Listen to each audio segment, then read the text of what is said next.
Hey guys, and welcome back to my YouTube channel. I'm back. So it's been a couple months since I've posted a long form video, and I'm not gonna even go into all the excuses.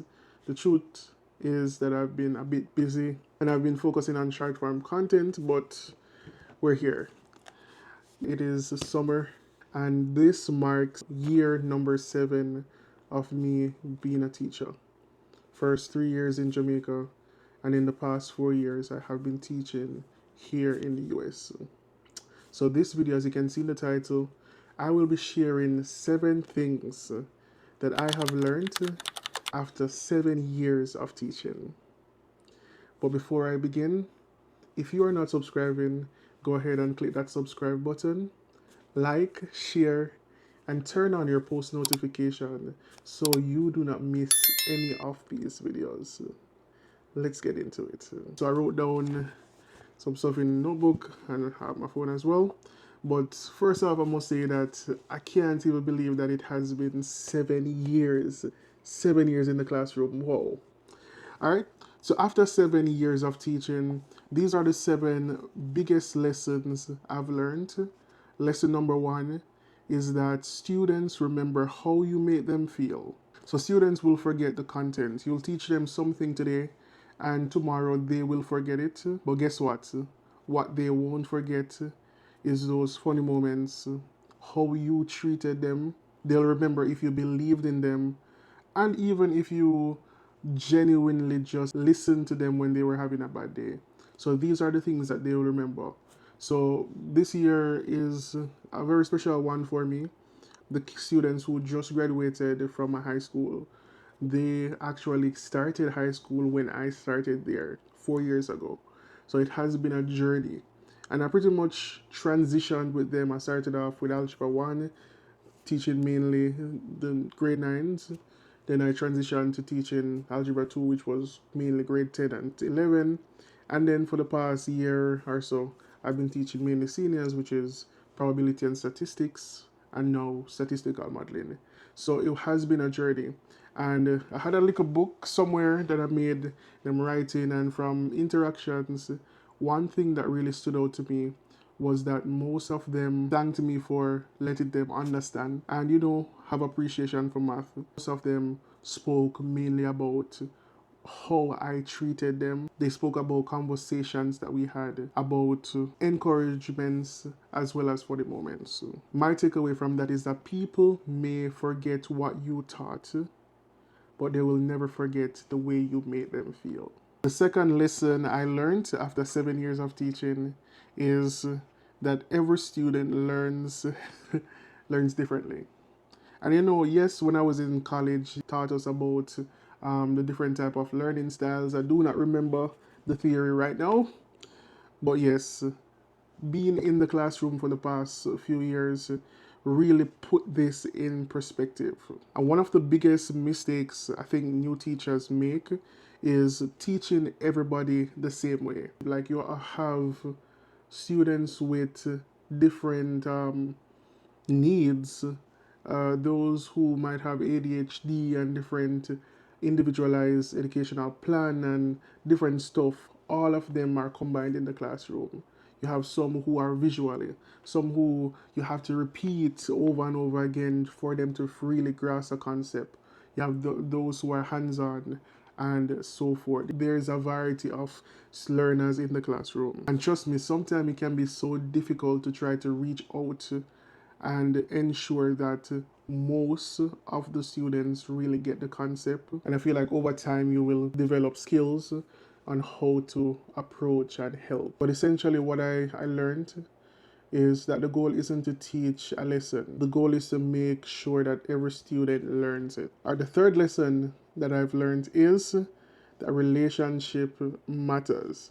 I've learned that students work harder for teachers they trust. And I have a few pointers. So one thing that I always tell my students on the first day is that respect goes both ways. And I have noticed over the years that students are more willing to try when they know that you actually care. Another thing that I notice is that relationship doesn't mean being their friend.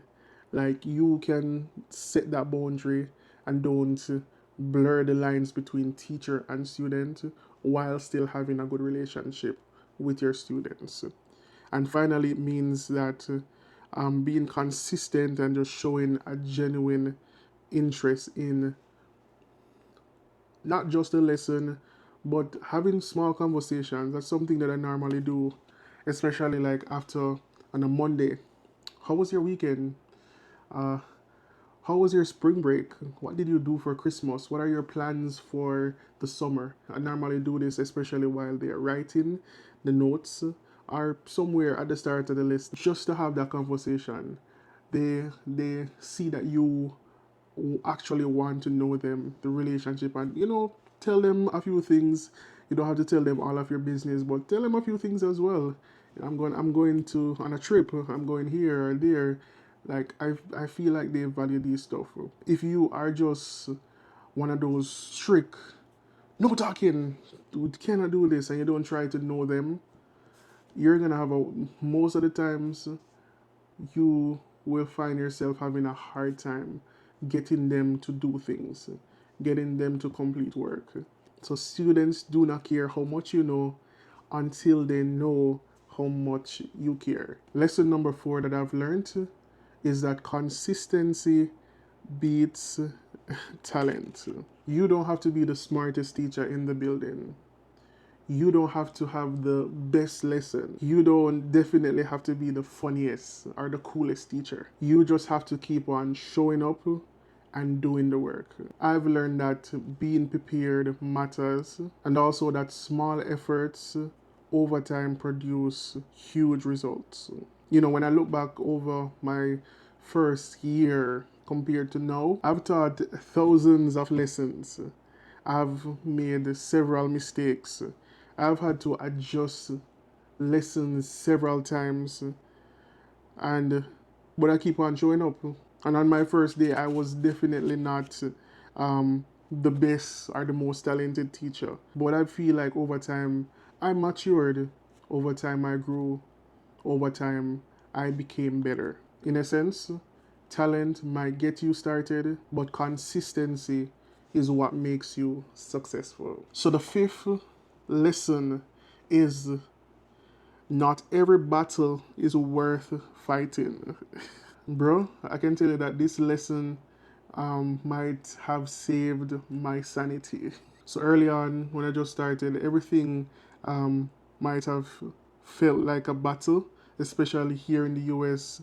Coming to a different culture, things were done differently, and it was a bit stressful, if I'm being honest. There were certain things, constant phone usage, and a whole lot of things that were hindrances to the teaching learning process. But I remember that first year, there was a teacher she was about to retire in a math department meeting. And like, I think people were complaining about, I don't remember, I think it was a phone issue. That was one of the things, and some other stuff were being complained about. And I remember she said something that I choose my battles. And I remember that hit me, and that has sticked with me over these few years that I've been here in the US. Choose your battles. Not everything requires for you to respond. Some things require conversation, some things require correction. But to be honest, some things just require you moving on, just ignoring. Because at the end of the day, there are some battles that you can try to fight all you want, but at the end, you will not win. So essentially, protect your peace. Not every hill is worth dying on. The 6th lesson is to give yourself grace. So teachers put a lot of pressure on themselves, and let me tell you, I am one of those teachers. The reality is that you won't reach every student. Not all the students will be motivated. Not every lesson is gonna be amazing. Not every day is gonna be productive. Sometimes you leave work feeling like you've failed miserably, but guess what? It's not the end of the world. Let me just share a story. I remember my second year here in the US. So the first year for, I guess, for the international teachers, the first year is just a sample. They don't really, it doesn't go against you, right? But the second year is the serious evaluation, your 4.0 they call it. And I remember my second year, I was being evaluated by my assistant principal. I remember this lesson vividly. It was an Algebra 2 class. He was at the back. So in that class, it was a variety of different personalities and students. Some of them I didn't really connect with. And there was two particular girls who would normally just talk, and they gave me a warm time. It wasn't like bad, but I had to consistently be redirecting them. That particular day, one of the main instigator, she was upset, and I was so happy. I said, "Yes, she's not here." Sykes. About 10 minutes into the lesson, she came. She was tardy, and then she came in, and she started with the talking, and like I redirected her, and people were like trying to hint to her that, hey, the assistant principal is at the back, but she did not care, and she continued to talk, and I continued to redirect, and I went through the lesson, and at the end of that lesson, I felt like a failure. I started to stress myself out. I remember he was telling my colleague, another Jamaican teacher, I failed. I did awful. And at that time, and for those evaluations, if you score poorly, then you're gonna, I don't remember what they call it, but you go on this probation where you would have to, I guess, go through the process again, or chances are they might fire you. And I was beating myself up. I was so stressed out. So before the post conference, I had to fill out a reflection, reflect on the lesson, and I did write. I did write, and I did, I did write. The lesson was awful, and I did reflect it. I went into the post conference, and like the assistant principal was like, I read your reflection and your comments, and he was like, why are you beating yourself up? Like, you cannot reach every student, and I understand that you want everybody to be motivated, but at the end of the day, some students are just so unmotivated, and you can try as much as you can, do as best as you can, but at the end of the day, it's one of those difficult feats. And that same observation that I thought I did so awful on, I yes, I lost a few points here and there, but it was such a great lesson according to him. And even the feedback that I got was coming from that particular AP. Ew, I was blown away. I know when I think about it, I just have to laugh because I was definitely too hard on myself. Nonetheless, the takeaway that I got from that is that don't be too hard on yourself. Nobody is perfect. You're able to be a work in progress while you help others to grow. The seventh lesson that I've learned after my 7th year of teaching is that teaching changes you as a person. Originally, I thought that teaching was just a job that you need to do, but I didn't realize it would change who you are. It will make you more patient, more understanding, a better listener, more considerate, and definitely a better communicator. And take that from me, who is somewhat of a introvert, or I classify myself as an ambivert, but I have to. When I stand up before 30 students, I have to turn on my teacher voice, and I have to put on that show. I have to put on that show. I have to do what I have to do. It also lets you begin to see that everybody is fighting battles that sometimes you don't know nothing about. It helps you to stop judging people so quickly. And it definitely gives you a different perspective and let you understand that growth takes place at different times in everybody's life. And now, when I look back, one thing that I realized is that teaching didn't just shape my students, but it also shaped me. There's so many other lessons that I've learned, but these were just 7. Might talk some more about that in other videos. I just want to thank everybody who has been part of my journey. Like, it's year 7. and hopefully a couple more years is there to come before I retire from the classroom. But thank you guys. Um, Thanks to everyone who has been a part of my journey, the encouragement, the kind words, for the prayers as well and everything. Because sometimes it is not easy. Being a teacher is definitely not easy. The burnout, the tired, like teacher tired, is is a different type of tired. But guess what? We get up every day and we put on the mask if we need to, and we go out and we be that person that our students need.